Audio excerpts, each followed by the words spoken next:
Hey everybody, it's May 9th, a very hyped day. So I thought I would spend the day by celebrating how insane the planet is right now. So when Patron met Trudeau, the Canadian Prime Minister... With all this talk of depression and economic collapse and nuclear war, people globally are losing it. It's not every day you see a plane passenger exit out of the emergency door, but United says that happened this morning as a plane taxied to a gate at O'Hare. He probably forgot his cell phone. Meanwhile, in one of the former Soviet Union countries, the Canadian government committing more than $1 billion in financial aid. Canada is second after the U.S. in terms of the scope of assistance, Volodymyr Zelensky said. Nice, eh? $1 billion for Ukraine. Not as if anybody in Canada needs $1 billion, is it? With rain in the forecast in Manitoba, a First Nation community is bracing for more tough days ahead. Peguis First Nation has already seen some of its worst flooding in years. The community is doing what it can to save homes right now, but says it needs far more help to protect against flooding in the future. The mayor asked for military help on the 6th of May. It was refused. It's still being refused. It's the 9th of May. This is an absolute outrage. The flooding in Manitoba, we've been reporting on the Peguis First Nation, the worst hit area, really, the largest First Nation in the province. Its chief has requested military help, but Indigenous Services Canada says the situation is not there yet. We work with communities to make sure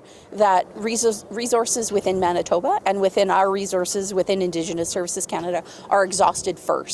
And we're not there yet, right? And only once we've come over that threshold of exhausting all other resources would we then look at considering the military. No military aid for you. The local food bank is working hard to bring staples to people stranded in their homes for over a week. It's very scary and a lot of work, and it takes so much time to do it, but just hopefully everybody will be safe. Slava Ukraini. So this is what happened yesterday. The representative you just heard from there and the chief flew over the flood zone, got a first-hand look on all of that to see the devastation.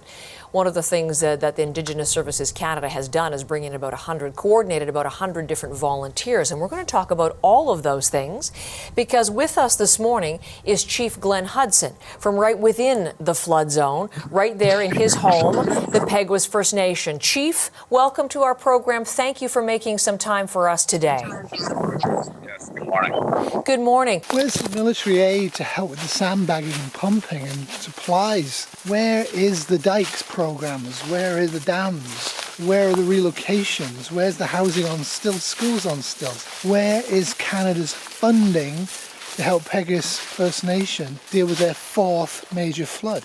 The worst flood they've ever had. Where is it? Wolfie. Wolfie's unclear because he seems to be discovering something called flies. Keep going, Wolfie, we'll be okay. Hopefully they'll bite you, not me. Slava Ukraini. Trudeau says no money for the First Nations. We need it for Ukraine. Those who say you could, if you wanted to, do both, you're quite right. The thing is, we're not doing anything for First Nations. We're flooding right now. And it's not just Manitoba. The volunteers are doing as much as they can, but they really should have military help at this point. Peguis First Nation is shoring up the edges of its main road. The water's going down in the south end of the community, but more is on the way with another 20 to 30 millimeters of rain in Monday's forecast. Sandbagging continues around the clock as people do whatever they can to hold the water back. It's the fourth major flood to hit the community in 12 years. This time, the river reached its highest level yet. 700 homes have been evacuated so far, 200 completely submerged. Experts say springtime floods will only get worse with climate change. They say the community needs better flood protection, like ditches and dikes. It's something the First Nation says it's been asking the government for decades, but it hasn't come. Because we're First Nations people. When you look at other communities that have been impacted, they have all the protection in the world, but when it comes to our communities, this is the result. What is the point of a nation? What is the point of Canada if we continue to fail to help our own citizens over and over and over? As the most popular American president in Canada said, we are a better country than this. Well, we easily could be. Meanwhile, let's go back to Patreon, the Wonder Dog. Was the Order for Courage, 3rd degree.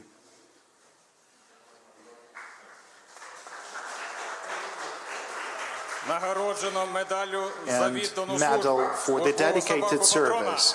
A service dog called Patron. Consider, if you will, how brave Patreon has to be in Kyiv at this time of war. Not only that, but Patron's doing an incredibly dangerous job of finding Russian ordnance that hasn't exploded, and of course Ukrainian that hasn't exploded. No transatlantic photo op for Patron while his country floods. Now, there's no doubt that Trudeau is both brave and patriotic, no doubts at all. Slava Ukraini. But I think he should have actually greeted the medal recipient, which was the dog. The handler is just the stiff that looks after the dog. The dog's is the brains of the outfit.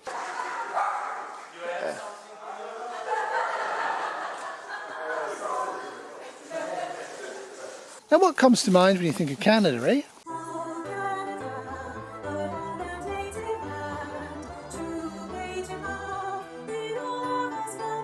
No, not that. No one can actually judge another person's consensual sexual activity, but how absolutely amazing the entire Canadian Armed Forces are at protecting Prime Minister Trudeau from the rain of fire that the Russians are unleashing on Ukraine right now. Meanwhile, in Trudeau's country, several other First Nations communities are also facing flooding right now.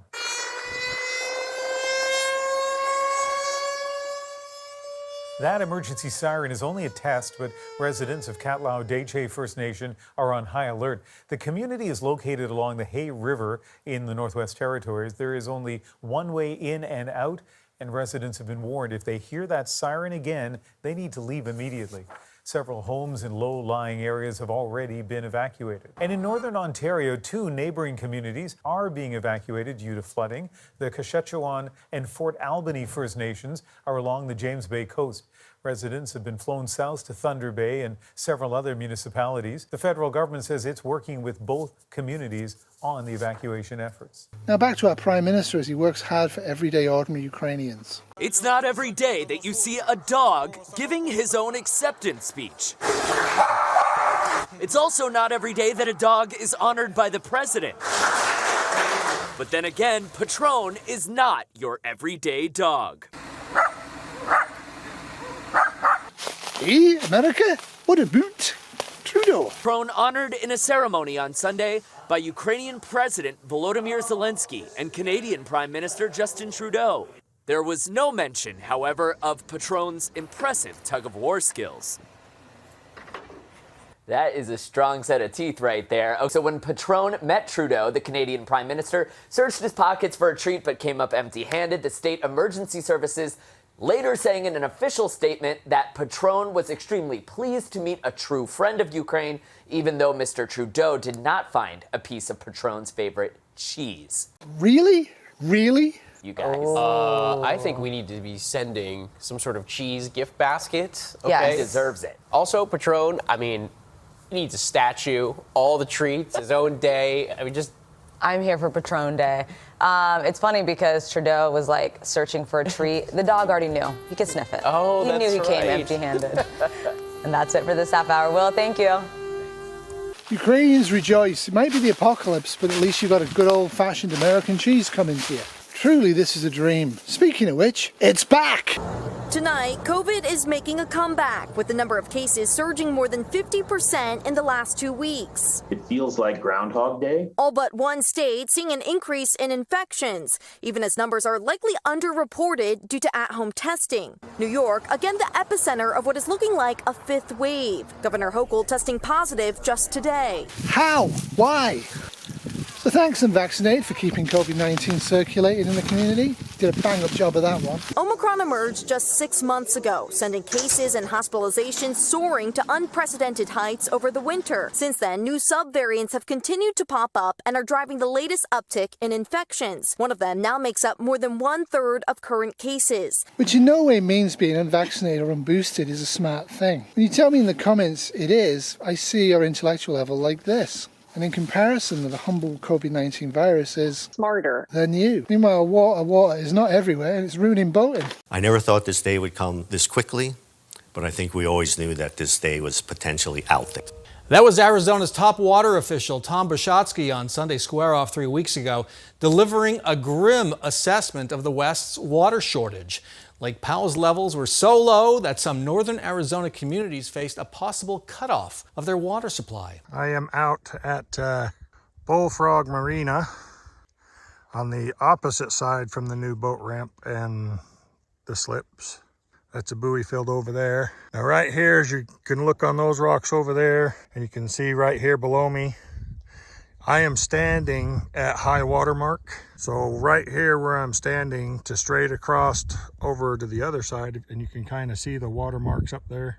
So that's where just 2 years ago, this was a cove. If you can, I would relocate now if you're dependent on these water sources that are drying out fast. If you can't, try and figure out how you can store a huge amount of water safely. Might get better, might get worse. At the moment, it's definitely getting worse. However, official news is of course doing its best to distract from the implications of the actual news. Anything for views, and nothing ruins advertising revenue worse than saying the climate disaster is going to happen and we'll have to evacuate Las Vegas. A long way from that, but it's where it's going. Breaking news, a second set of skeletal remains have been found at Lake Mead. After a witness spotted those skeletal remains stuck in the mud. Now, this is the second time bones have been found there within a week. Last Sunday, if you remember, a decaying body was discovered in a barrel. Authorities tell us both of these discoveries were made because of historically low water levels. We do have a crew that's headed to that scene. We're going to bring you live updates on air and online. The realization that doom is unavoidable, possibly in their lifetimes, is hitting more and more people. It's already hitting wildlife.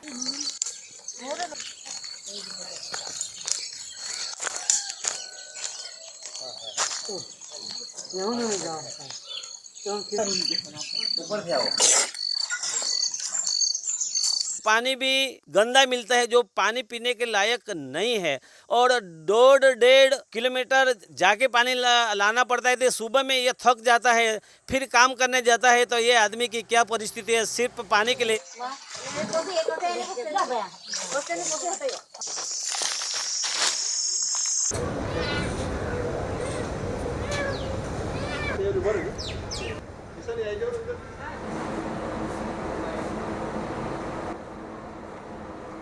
The heat is like actually shooting up every day, and yes, we do get a lot of dehydrated animals and birds. As you know, there is no natural water sources in the city and in its vicinity. We have actually destroyed all the natural water resources and their natural habitat. Did you catch that? They have no water in the city. The water outside the city is not drinkable. They've ruined the water sources, and the drought has made what water they did have go away. They have no water. What do you care about India? Well, I care about them as people. I care about everybody around the world as people that are suffering. There's a lot of people suffering all around the world right now. We need to help all of them out equally. However, I would point out to you, India also exports wheat. Global wheat markets are watching India as a severe heat wave is likely to weigh on its wheat production and export output at a time of tightening global supplies. High temperatures in major growing regions have forced a reduction in expectations of India's wheat crop size in marketing year 2022 to 2023 to about 105 million metric tons, according to an official with the Agriculture Ministry. This is lower than the latest government estimates of about 111 million metric tons. This is huge, and I still think we're looking at a much more high price and shortages by midsummer and possibly beyond into the fall. Again, we have to watch what's going on. I did hear the Sierra Nevadas had a lot of snow. I hope that's true. What better way to finish up something than talk about wildfires? Because there's a wildfire that's been going on for over a month, and it's driven people from homes, and they've burned their homes out, and they can't get it under control. But of course, that's local news, isn't it? In northern New Mexico, more than 176,000 acres have already burned, and firefighters are now struggling to contain the flames. Tonight, the worst combination of high winds and bone-dry conditions threatening to explode the Calf Canyon's Hermit Peak fire in New Mexico. The smoke billowing for miles from the wildfire that's already burned an area larger than Chicago. Firefighters working around the clock to try and stay ahead of what the National Weather Service is calling a dangerous, long-duration, and potentially historic critical fire weather event. We've done everything we can so far and are continuing to do everything we can to stop this spread. But what it really boils down to is we're just humans, and Mother Nature's driving this ship. The fire has been burning for more than a month and has forced 12,000 families from their homes. We met some of them at a shelter on this Mother's Day. I can see you getting emotional. What are you thinking about right now? What's going through your mind? Just my family. I'm worried about my family. I'm worried about everyone back home, and I just want everyone to be safe. There are still people in the evacuation areas that are refusing to leave. You can't outrun this fire. If it gets up and going, you are in the path of danger. This is a time to leave, get out of the evacuation areas. Sound advice, but if you have nowhere to go, then what? Finally, on this little video of sunshine, I would like to point out that gasoline prices are high and people seem annoyed about it. Also tonight, Canadians cope with sky-high gas prices. Can't keep going like this. Starting to feel it. And we're seeing these prices being reflected in the retail stores, in the grocery chains. Turning to this country now. Slava Ukraini. As gas prices continue to hit record highs. 1 liter of regular is now at or above $2 in much of the country. In St. John's, it's $2.03. Even higher in Montreal at just under $2.08. In Toronto, hovering just below $2. And then there's Vancouver, almost $2.23 a liter. Easily the most expensive place to fill up in Canada. In North America, this actually translates to $6.54 American a gallon. And it's not just filling the tank that's getting more expensive. The rising cost of fuel affects the cost of everything else. There is a human face to this. I just got to get to Oakville for Mother's Day, and I'm going to fill up just enough to get there. Before was like $70-80, but now even it crossed the 100 and not even full. From Toronto to Vancouver to Montreal and elsewhere, the sticker shock is real. The skyrocketing price of crude oil to blame. Yeah, 2022 is going to be a tough year. Prep now for war, fire, drought, floods and economic depression. Keep your terriers safe. And expect to feel the ripple effects too. Businesses that transport goods across Canada say there's only so much cost they can absorb before passing it down to the consumer. Thanks for taking the time to watch this. I appreciate it. You take care. Have a great week. Bye. This was a 2022 Terrier Trapped by a Stick production. That's okay. We'll stay.